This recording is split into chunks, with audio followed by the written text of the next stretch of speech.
लद्दाख के इस नक्शे को बहुत गौर से देखिए। यहाँ आपको कई रंग बिरंगी लाइनें नजर आ रही होंगी। ये दरअसल वो रेखाएं हैं जिनका प्रस्ताव सरहद के तौर पर ब्रिटिश हुकूमत के वक्त रखा गया था। यानी अंग्रेज शासन ने कोशिश तो बहुत की कि लद्दाख की सीमा का निर्माण किया जाए, भले ही वो कागज पर क्यों ना हो, मगर वो तमाम कोशिशें नाकाम हुई।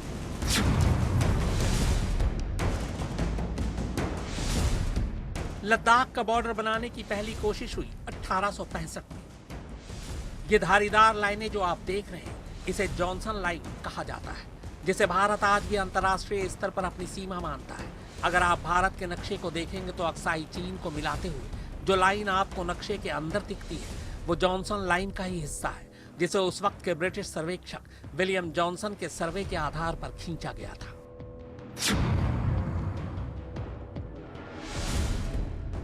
(1873) में ब्रिटिश हुकूमत ने लद्दाख के नक्शे पर एक और लाइन खींची। ये पीली रेखा वही है जिसे फॉरेन ऑफिस लाइन के नाम से जाना जाता है।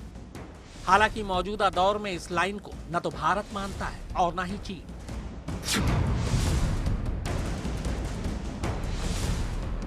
तीसरी कोशिश हुई 1897 में, जिसे मैकार्टनी मैकडोनल्ड लाइन के नाम से जाना जाता है। यह हरी लाइन जो आप देख रहे हैं, ये वही मैकार्टनी मैकडोनल्ड लाइन है जिसे जॉर्ज मैकार्टनी और सर क्लाइड मैकडोनल्ड ने एक दूसरे सर्वे के हिसाब से खींची थी। इसके हिसाब से यह अक्साई चीन वाला हिस्सा उस वक्त के तिब्बत में जा रहा था। शुरुआत में तो चीन ने इसे मान लिया था, मगर बाद में वो इससे पलट गया। चीन ने कहा कि वो लद्दाख में इस धारीदार लाइन तक के हिस्से का दावा करता है, जिसमें गलवान घाटी भी आती है, जबकि वहां तब तक उसकी मौजूदगी भी नहीं थी।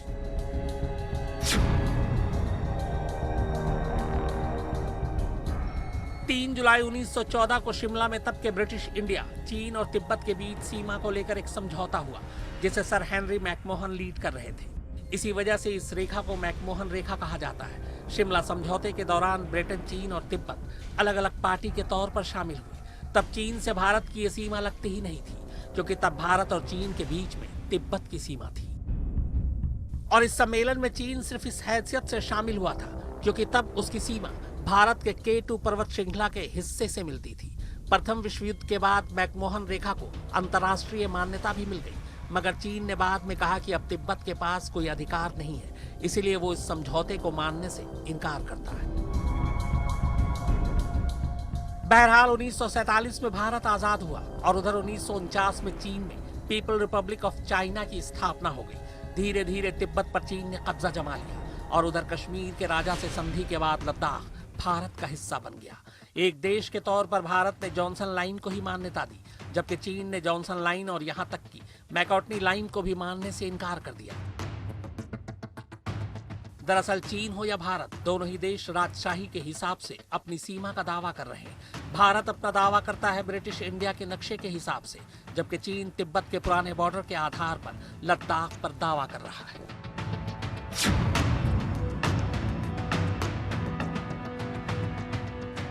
1950 के दशक में चीन का दखल लद्दाख में बढ़ना शुरू हुआ। बॉर्डर विवाद को देखते हुए 1961 में तत्कालीन प्रधानमंत्री जवाहरलाल नेहरू और पीपल रिपब्लिक ऑफ चाइना के पहले प्रीमियर चाओ एनलाई ने बातचीत करके इसको सुलझाने की कोशिश भी की, मगर बात बनी नहीं। वहीं दूसरी तरफ चीन ने अक्साई चीन के हिस्से में एक रोड बनानी शुरू कर दी, जो जिनजियांग से तिब्बत अक्साई चीन के रास्ते होते हुए जा रही थी। इसे लेकर काफी बवाल हुआ और फिर 1962 की जंग भी हुई। इस जंग में चीन इस धारीदार लाइन तक पहुंच भी गया जिसका वो दावा करता था। इसमें गलवान घाटी भी शामिल थी। हालांकि चीन फिर इस लाइन से एक समझौते के तहत पीछे हट गया, मगर इस नीली लाइन तक उसने अपना कब्जा जमाए रखा, जिसे आज LAC यानी लाइन ऑफ एक्चुअल कंट्रोल के नाम से जाना जाता है। और इसी लाइन के नजदीक गलवान घाटी पर मौजूदा तनाव दोनों देशों के बीच जारी है।